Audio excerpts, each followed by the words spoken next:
Okay, so this is what I'm going to refer to as Ultimate Saturday, where I'll be doing reviews on the Ultimate Marvel Universe hardcover issues, because that's what I own. So we're gonna do the next, I guess, would be 13 weeks on Ultimate Spider-Man, and then, move on to X-Men and Fantastic Four and Ultimate Comics and all that stuff. And I'm starting with Spider-Man, like I said, and this is Volume 1. This I just brought out here just so I could show it too. It's basically this, but half. This is basically the same as the paperback version, just in hardcover, the premiere edition. If I'll say this, the hardcovers of Ultimate Spider-Man get expensive. So the easiest way to collect these nowadays is to buy them in paperback, or you could buy, this one, Power and Responsibility, in hardcover and the rest in paperback. So I'm just gonna put this away, because that's not the one we're reviewing, though it is essentially the same thing, just with less issues. This is the Volume 1 hardcover, which is still relatively cheap too.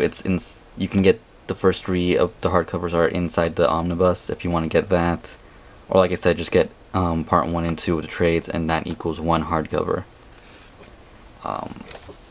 So here's the front, back.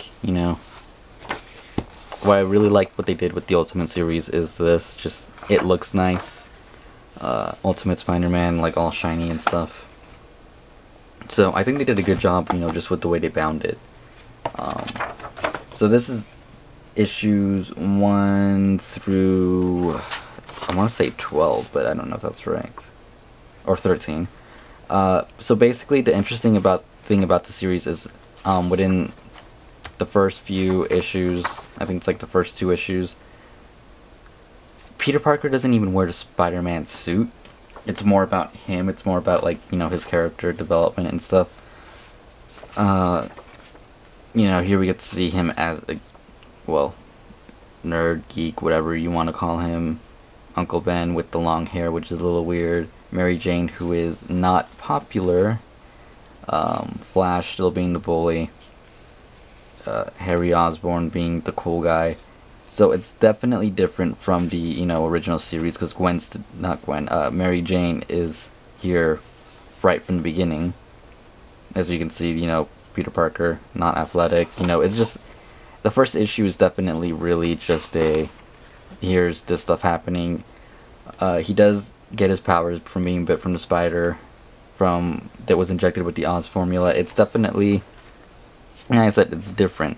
The main difference here, the main big plot point for like the entire Ultimate Spider-Man Peter Parker run anyway, is that Norman Osborn knows who he is right from the get-go, and not finding it out way later. I believe Doc Ock is one of those people who knows from the beginning too, since he works for Norman in this. And basically, they try to get him killed. It doesn't work. He's getting his power, so he has the spider sense to move out the way and the agility. And that's really where it goes from there. The first, you could say the first act is a lot like the first, I don't want to say Spider-Man movie, but a little bit. He goes through the wrestling phase, he goes through all that. Obviously, just like any other Spider-Man origin story, Uncle Ben gets killed, and he learns his lesson from there. It's good. It is. I'm trying to think. I don't want to spoil too much. I'll do a part 14 where I will go over the entire series as a whole, and then I'll spoiler the shit out of it. But not yet. Norman does become the Green Goblin. That's basically the first main villain, is Norman Osborn, which we don't have a picture of. Let's see. Green Goblin right there. Who is, by the way, let me see if I can find a better picture. He's crazy. I think Harry is, I don't know, they made him crazy-ish. like all this stuff just happened with his dad, and he decides to go to school the next day. That was just a little weird to me, but whatever.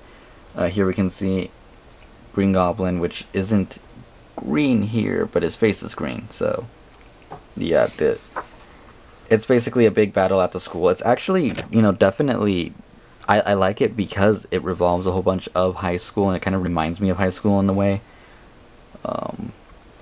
Anyways, after this whole battle with that, and, you know, death of,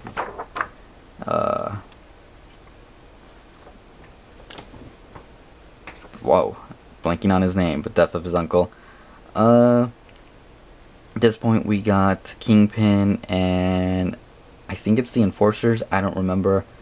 So there's no really big supervillain for the second half of it, which is okay. I mean, it's definitely alright. I mean, there's a, I want to say that's Electro, right? So I guess, yeah, Electro's in it, which is fine. I mean, the second half of it isn't great. It's not horrible. I believe they do get together. He tells Mary Jane knows basically from the beginning too, almost, that he's Spider-Man because he tells her.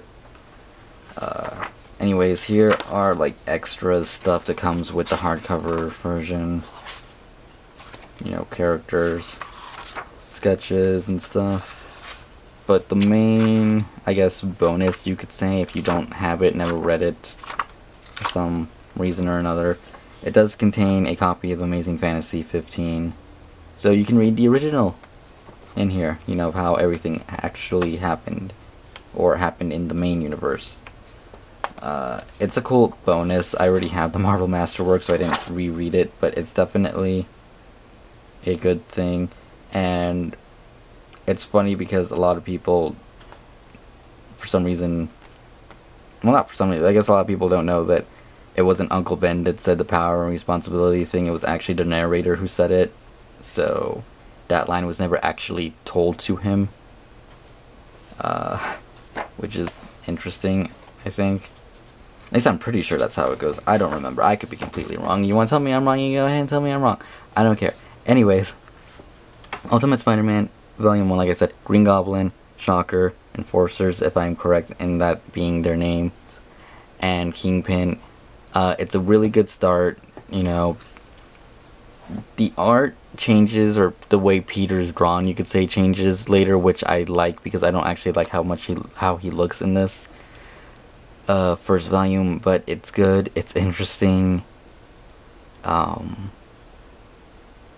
Yeah, like I said, I'm gonna keep these spoiler free, so if you have any questions, just let me know and I'll try to answer them. I'll be doing the rest of these, you know, every Saturday, hopefully. And I hope you enjoy this review in it. And like I said, if you want the spoilers and everything, you'll just have to wait until, I guess it'll be 14 weeks when I go over everything as a whole and spoiler heavy everything. So yeah, if you want to get these in hardcover, I suggest going to eBay. I mean, Amazon, if you go to used section, they're cheap, but you gotta want to make sure the descriptions, if you get a library book, it could end up like one of the ones I have for X-Men, which was just, it's horrible. Or, you know, a lot of people sell it but without the dust jacket, or like I said, you could get the premiere edition or the paperback versions. That's your call, assuming you want to buy these. I think they're definitely worth it. I think they're some of the greatest Spider-Man stories out there. So yeah, that's my opinion on this. Like I said, hope you enjoyed this, and like and subscribe if you want, and I will see you next week.